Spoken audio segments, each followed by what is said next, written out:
औज़ुबिल्लाहि बिस्मिल्लाहिर्रहमानिर्रहीम। आज हमारी वीडियो का मौजूद है बुसर इब्ने अरता ने जो जुल्म किए उसका ज़िम्मेदार कौन है।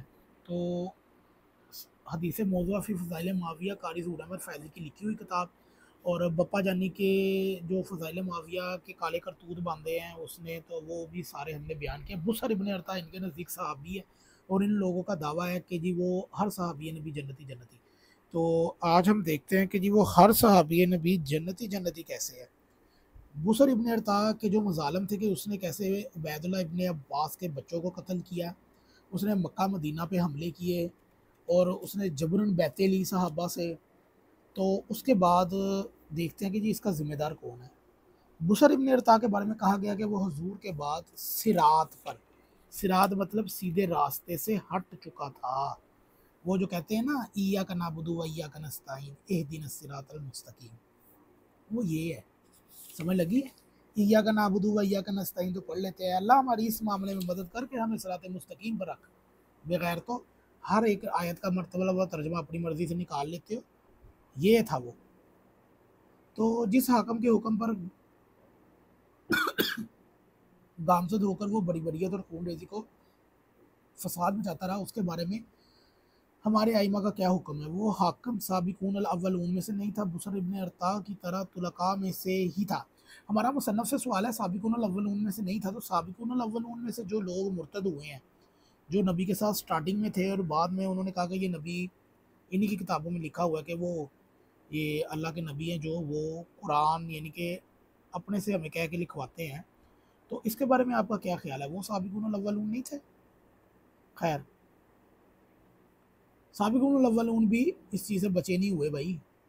बुसर इब्ने अरता ही था। लिहाजा एक बार नहीं बल्कि बार बार सोचकर बताया कि मदीना मुनव्वरा, मक्का मुकरमा और यमन पर हमले करने की वजह से बुसर इब्ने अरता और गैर मुस्तकीम करार पाया। इसके हुक्म पर वो सब जालिम ढाए, वो क्यों कर जलीलुल कदर और मुस्तकीम रहा। इसे करवाता कौन था? अगर इस बर्बरियत की वजह बुसर इब्ने अरता गैर मुस्तकीम करार पाया, तो उसके हाकिम के बारे में उलमाए हक और अहले इंसाफ का क्या हुक्म है? क्या वो जू के तू यानी कि रजुल साले और जलीलुल कदर ही रहेंगे? क्या कोई जिम्मेदारी उन पर आयद होगी? अगर नहीं तो फिर तो हमारे आम मुल्क का आम आदमी ये समझे कि हक बजाने में होगा कि सानिया मॉडल टाउन में गुल्लू भट्ट पंजाब पुलिस का सफाक और फसादी होना तो बुसर इब्ने अरता की तरह मुसल्लम है। मगर उन्हें जिन हुक्मरानों ने इस बर्बरियत का ऑर्डर दिया था, वो जू के तू मुत्तकी परहेजगार और बेखता और बेगुनाह हैं। क़ारीन कराम, आपकी मर्जी के आप गुल्लू भट्ट को गुनाहगार करार दें और उसके हुक्म को बेकसूर, आप बुसर के जालिम और फाजर करार दें और उसके हाकम को बेगुनाह बेखता। मगर इतना याद रखें कि फ़िरौन के हुक्म पर उसकी हुकूमत के कारिंदे ने बनी इसराइल के बच्चों को ज़िबा किया था। यानी कि फ़िरौन खुद जाकर नहीं ज़िबा करता था। अल्लाह ताला ने उस ज़िबा की निस्बत जहाँ कई मुकामों पर उनके कारिंदों की तरफ फरमाई है, वहीं बाज़ मकामात पर ख़ुद फ़िरौन की तरफ भी फरमाई है। कुरान का इरशाद है, बेशक फ़िरौन मुतकब्बर और सरकश बन गया है सरज़मीन मिस्र में, और उसने बना दिया वहाँ के बशिंदों को ग्रोह ग्रोह।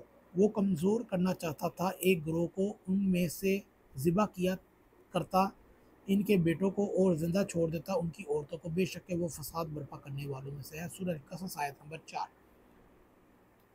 खैर, ये थी हमारी वीडियो का मौजू। आने वाली वीडियो में हम आपको ये बताएंगे कि इस्लाम के अंदर मुसलमान ख़वातीन को लौंडी बनाकर फ़रोख्त कब किया गया। तो आने वाली वीडियो भी आपके लिए नहायत अहम है।